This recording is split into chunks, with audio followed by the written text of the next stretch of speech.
Today we're talking about one of the most cold-hardy citrus trees that you can plant in your home garden, the Arctic Frost Satsuma. If you've ever wanted to grow citrus, or you already have, but you're constantly worried about freezes, cold snaps, or just the difficult problems we have with the elements in the winter here, the Arctic Frost might be the one to give you a reason to try again, or try altogether.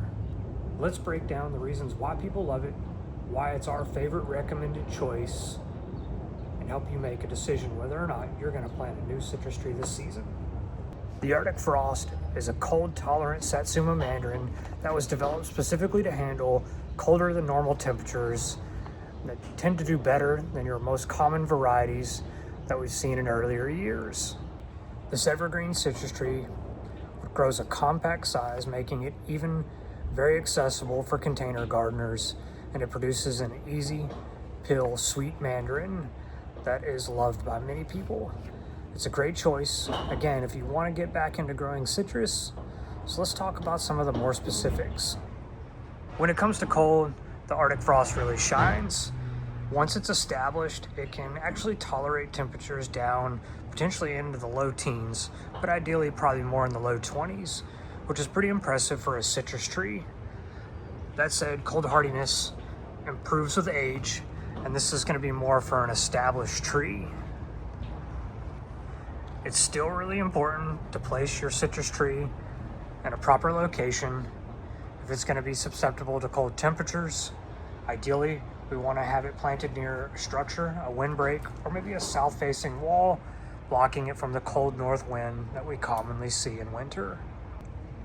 The Arctic Frost is considered a semi-dwarf citrus tree, making it more compact and easier to protect if we do get into those cold temps. At maturity, you're looking anywhere from 8 to 12 feet in height and probably 6 to 8 feet wide. Typically, these citrus trees that grow more compact require less pruning, and they oftentimes will hold a little bit better natural shape, making it more manageable and less work. And that same compact size is one of the reasons why you could grow this in a container. Once it reaches maturity, it could be kept in up to a 25-gallon pot, but it would still need to be moved in during a freeze event, because anything in a container is going to be more susceptible to cold than those in the ground. One thing that sets these apart is the fruit itself. The Arctic Frost is going to produce a medium-sized bright orange mandarin. They're sweet, low in acid, and they're typically seedless. They're easy to peel, making them really good for fresh eating. Your harvest on an Arctic Frost is usually going to fall into the latter part of fall into early winter. Letting the fruit completely ripen on the tree is going to provide you the best tasting, sweetest production that you'll be able to get. So if we're buying a young tree like you see here, we need to make sure that we have our site selected and we select a good one. We already mentioned that we need to protect it from that northern wind, so near a south-facing structure or windbreak, but we also need to make sure that it's going to get full sun. Your citrus tree, being an evergreen, is going to need 6 to 8 hours of full sun, and most importantly, it's going to need well-draining soil. Citrus is never going to like wet feet, especially when we get into the cold season. Usually when we plant a young tree, we're going to want consistent watering for the first year. We want it on a regiment, somewhat infrequently but deep. We need to make sure that we're promoting good, deep root growth. This is going to help allow the tree to grow a good root system, produce a lot of foliage as it's growing, so that in turn later on it can produce a fair amount of fruit. So when we look at a small tree like this and we're getting ready to plant it, often when you buy them from the nursery, you'll find lots of fruit, quite a few flowers on it. Oftentimes we'll recommend removing the fruit for the first year, or the flowers, allowing the plant to focus solely on root growth, and most importantly, strengthening the graft.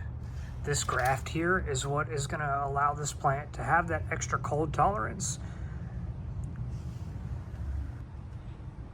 When we do reach cold events, no matter where we plant it, the root stock is typically going to be what we want to focus the most on protecting, because if this freezes and we see growth come after or from this section here, below this graft union, this is not going to produce the same fruit as we're going to get on the top of the tree.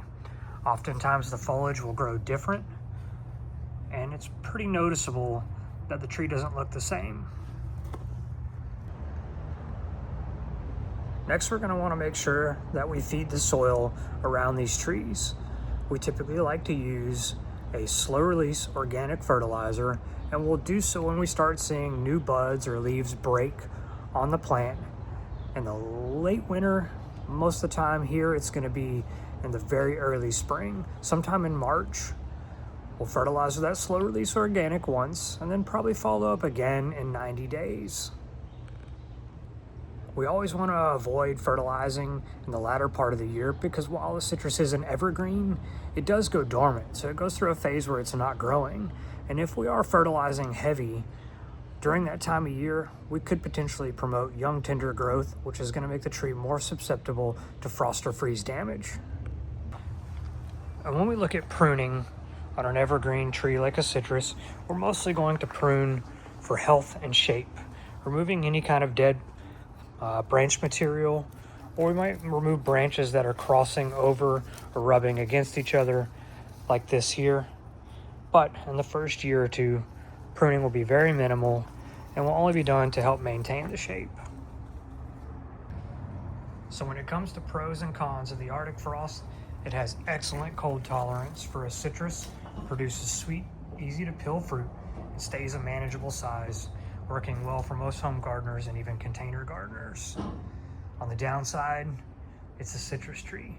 You're gonna have to protect it from a frost or a freeze and severe cold events, especially when it's young, and always if it's in a container. Like many citrus trees, it can take a couple years to finally hit its stride in production. And honestly, here in Southeast Texas, it's not uncommon to see citrus become a every other year producer. The trees expend a lot of energy, and some seasons they don't produce as much as they might the season before. So overall, if you've been hesitant to grow citrus because of winter concerns, the Arctic frost is a good choice to give it a shot again or try for the first time. If you're growing citrus already, leave a comment down below and tell us what varieties have worked best for you, and tell us a little bit about how you planted them and maybe the placement. There's always an opportunity to learn from each other about how we can be most successful in the volatile climate that we have here in the wintertime. And if you're just getting started for the first time, stay tuned, as later on we'll cover more about fertilizing, cold protection, and fruit harvest. So thanks for watching. I'll see you in the next one.